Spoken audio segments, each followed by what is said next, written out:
Oh.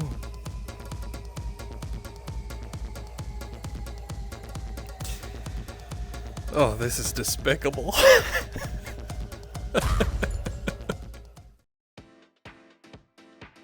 I don't know what it is about roguelikes that keeps dragging me back to them. I'm a sore loser, yet I play these games where losing is a large fraction of the experience. I suck at learning and adapting, yet I play these games that are made for tryhards. Gazzlers is really stressful. It's such a cute art style, this cartoony, apocalyptic junkyard wasteland, but behind that thin veil of lightheartedness is a train to Sweat Town that I usually avoid, not necessarily for good reasons, mostly just because I'm out of shape and lazy. And it's sad because this game isn't that complicated. I mean, it's just enough mechanics to even be called a game, but it's just enough to get me wheezing and weak. Your one goal is to ride a train across a series of bizarre landscapes to find the Temple of the Machine God. In order to survive this rusty railroad rite, you have to spend your time holding down the shoot button and crying. I mean holding off the marauding horde of Gazzlers. A wacky race of critters not entirely unlike the raving rabbids of Ubisoft infamy. These strange beings harass you from a variety of fascinating piles of over-engineered garbage, from barely held-together cars and motorbikes to gyrocopters and airplanes. This is where the sweat comes in. These bright red bastards spend the entirety of the game flooding your screen with bullets and missiles that you need to dodge or block, while firing back at them with your own variety of cobbled-together guns. With every wave of crimson crazies you slaughter, you're rewarded with a set of gun parts and artifacts to choose from, each giving you a unique buff. One thing I do have to seriously credit this game with is that where plenty of roguelikes have a lot of cheap garbage mixed in with the actually useful trinkets, Gazzlers' set of loot is almost exclusively game-changing, each piece you can collect for your gun vastly changing the way it functions, and the artifacts providing large and very noticeable changes to shield capabilities, survivability, or your straight-up damage output. From an absolute piece of shit starting pistol to a flame or lightning spitting monstrosity with 4 canisters of rounds, or a recycler that makes your gun refill its ammo from hitting enemy vehicles.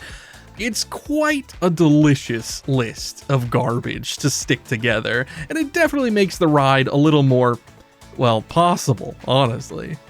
Though you're really only shooting, dodging, or blocking, there's a couple little mechanics mixed into the game's design to keep things interesting beyond the basics. Vehicles each have a unique weak spot to aim for to do considerably more damage, as well as a pile of Gazzlers atop that you can individually kill should you shoot them. Shoot the driver, the vehicle will either stop swerving and allow you an easier shot, or will careen right off the road and into a wall. Also, sometimes the weak spots are covered by random Gazzlers, basically strapped together like crazy little meat shields, willing to give their life to prevent you from doing a little bit of extra damage with every shot. There's also a series of traps, exploding barrels, volatile crystals that home in on enemy vehicles when shot, and canisters of poison that weaken enemies caught in the fumes. Killing enemies rewards you with scrap, a currency you spend between runs to increase your stats, but also to give you some small tools in-game, like a limited set of healing canisters for when things get really spicy. On top of destroying the Gazzlers' vehicles, you're also rewarded for shooting hot air balloons and zeppelins that cover the skies. They're either loaded with scrap or a health kit, though the farther you are in the game, it does get considerably harder to find a free moment to shoot them down, rather than focusing your fire on the swarm of scarlet shitheads. At the end of each zone is a large boss fight, as is essentially the rule for roguelikes. A monster truck, the Bang Bang Bus, and a spinny wheel of missiles and machine guns, each representing their respective zone's level of challenge and craziness. And by craziness, I mean craziness. By the end of the game, your shield simply cannot handle the volume of bullets and missiles heading your way, and you are forced to get moving, ducking and dodging back and forth to avoid the haze of red, purple, and orange floating towards your face.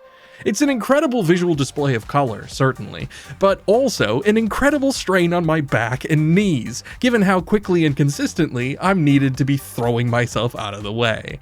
It's a hilarious but painful dance around death that I definitely enjoyed, but also definitely suffered from. Honestly, this is one of those games where the devs really put their all into finally crafting their little mechanics and aesthetics, and I hope that they add some more content.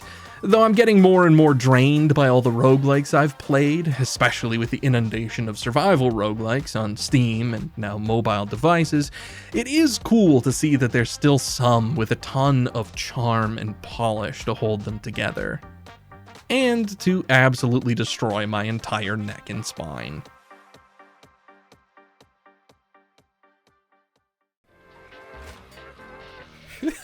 You're so cute! Not excited about that. What is it? Oh God, what did I just do?